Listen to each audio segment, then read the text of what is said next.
திருச்சிற்றம்பலம். எந்தைவரான் அருட்குருநாதர் திருவடிகள் போற்றி போற்றி. எம்பிராட்டி காரைக்கால் அம்மையார் அருளிச் செய்த திரு இரட்டைமணி மாலையில் 10ஆம் பாடல். திருச்சிற்றம்பலம். தலையாய ஐந்தினையும் சாதித்து தாழ்ந்து தலையாயின உணர்ந்தோர் காண்பர் தலையாய அண்டத்தானாதிரையான் ஆலாலம் உண்டிருண்ட கண்டத்தான் செம்போர் கழல்.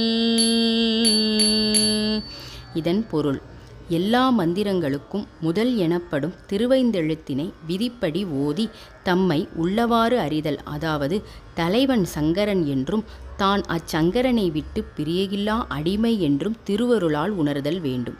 உலகங்களுக்கு ஆதிநாயகனும் ஆதிரை நன்னாளானும் ஆளாள நஞ்சுண்ட திருநீல கண்டத்தானும் ஆகும் ஈசனின் செம்மையான பொற்களல் பாதங்களை அருள்நயந்து ஐந்தெழுத்து ஓதுதலே அடிமலர் காணும் வழியாகும் என்பது இந்த பாடலின் கருத்து. திருச்சிற்றம்பலம். எம்பிராட்டி காரைக்கால் அம்மையார் திருவடிகள் போற்றி போற்றி.